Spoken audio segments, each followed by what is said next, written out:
Chego na França em 72, com 22 anos de idade, vou no grupo de cinema dele, ele não estava, ele estava no Chile, e eu deixo um bilhetinho para ele: Cris, eu queria lhe conhecer, e eu sou brasileiro, estou morando aqui na França e queria lhe conhecer.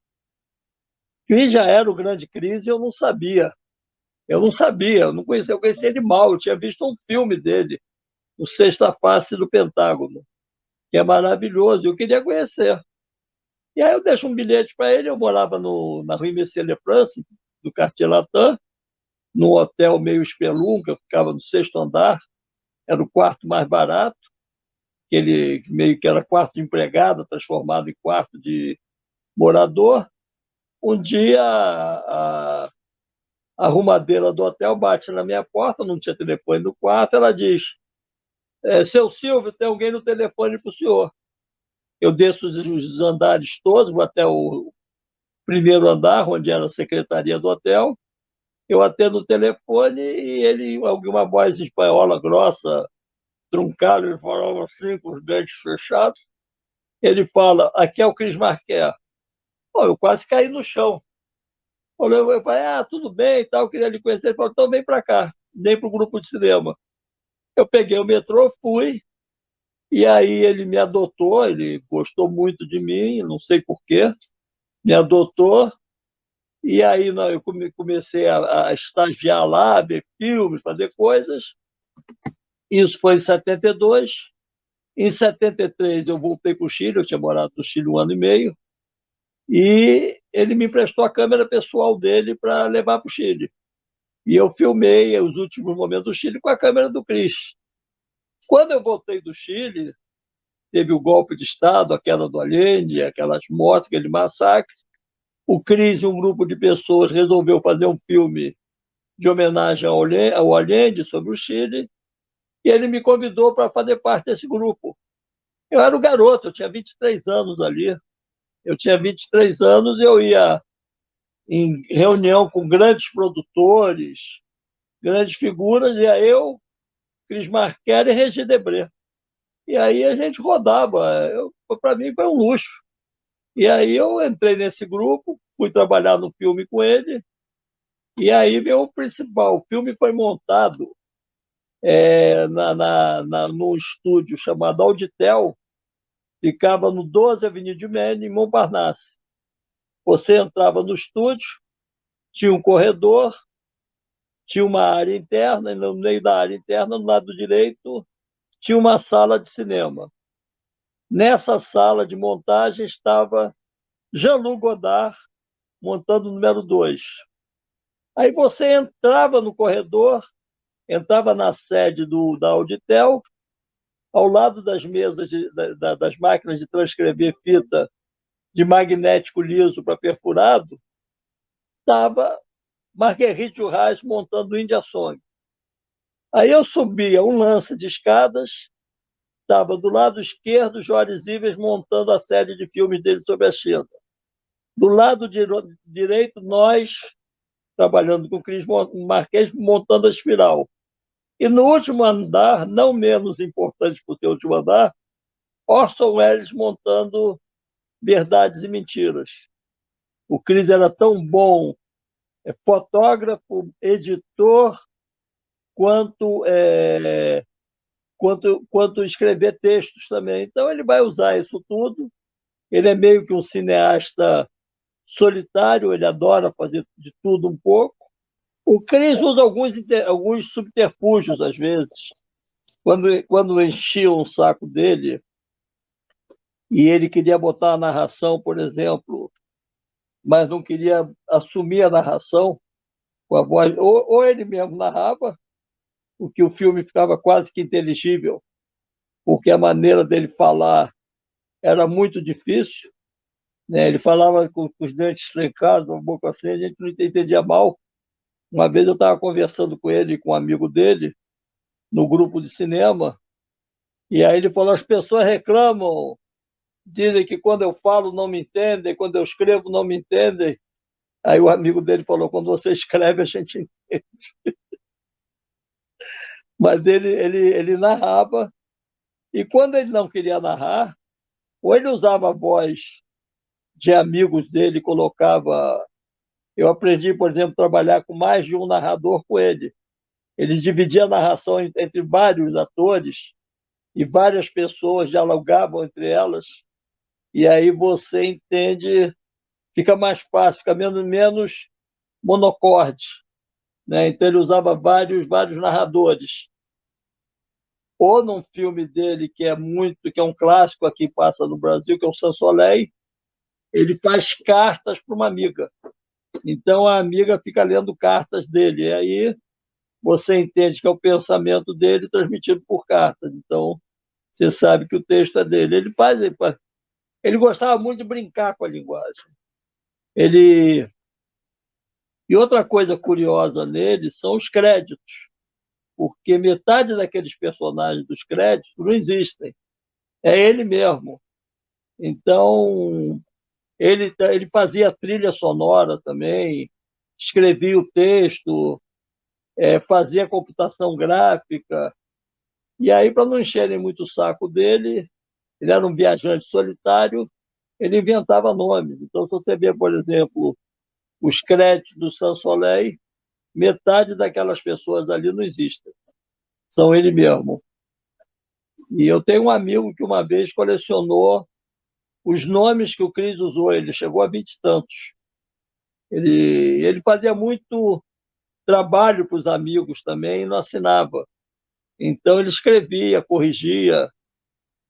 O livro da Simone Signoret, quem copidescou foi ele. E, e o título do livro, ele arrumou, ele viu grafitado nos anos 70 no metrô em Nova York. Levou para ela usou como título do livro, que é a nostalgia pura. A nostalgia não é mais o que ela já foi. La nostalgie n'est plus ce qu'elle était.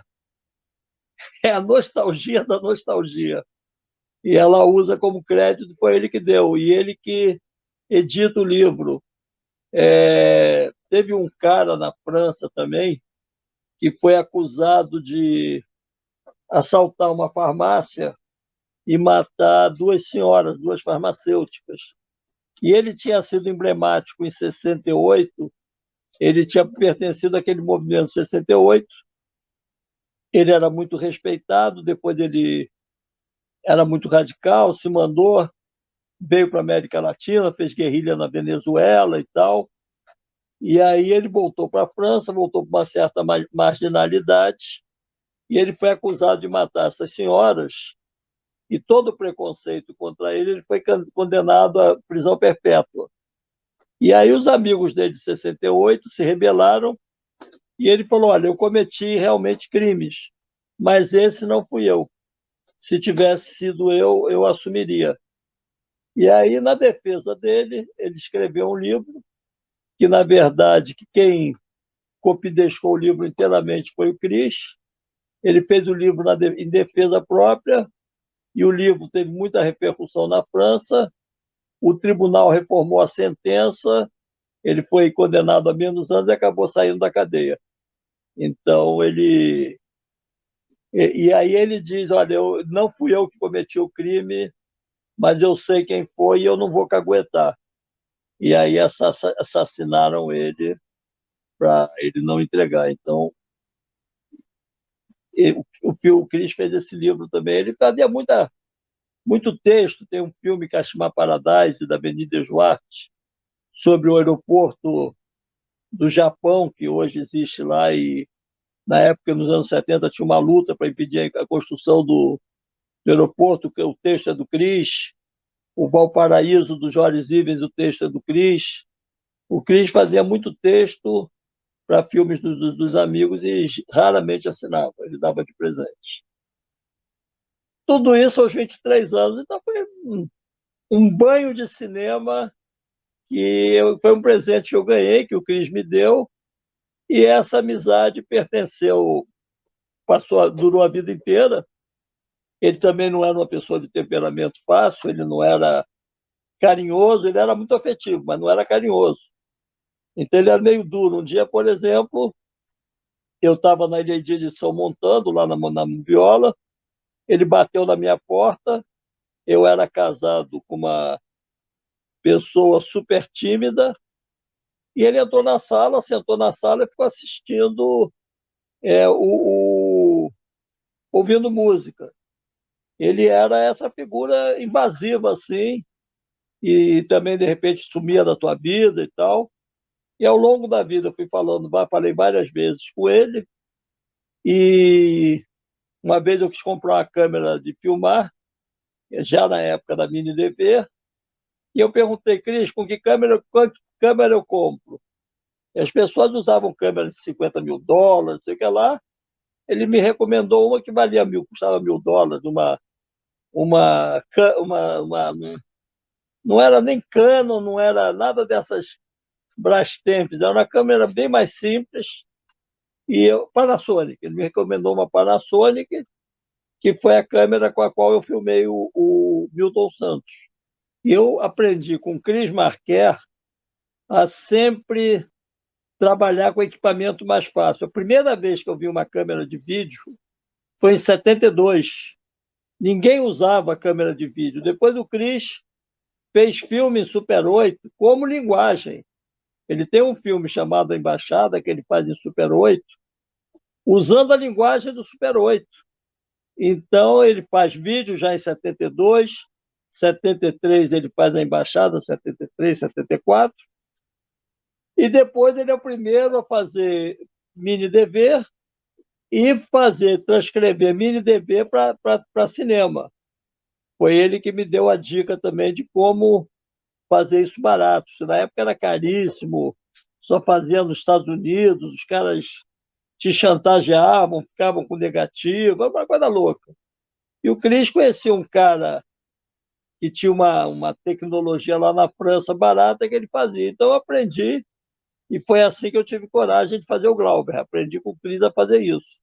Então essa dica foi do Cris, e quando eu fiz 60 anos, ele me mandou de presente de aniversário um desenho feito à mão muito lindo, que eu guardo até hoje.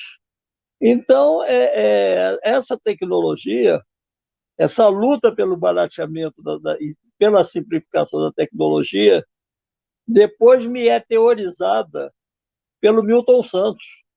Quando eu fiz a entrevista com o Milton Santos, eu fui com essa camereta que o Cris me indicou, uma Panasonic baratíssima e tal.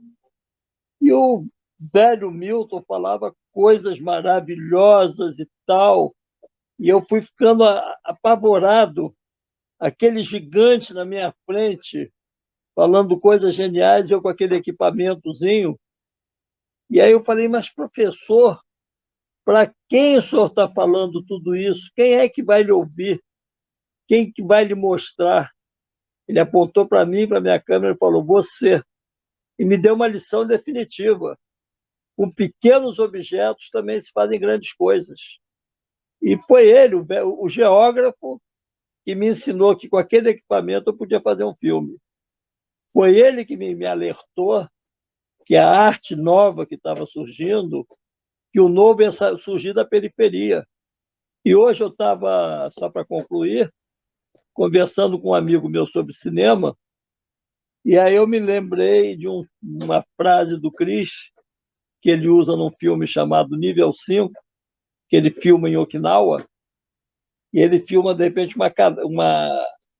numa caverna onde houve um massacre da população de Okinawa quando a Segunda Guerra Mundial estava acabando.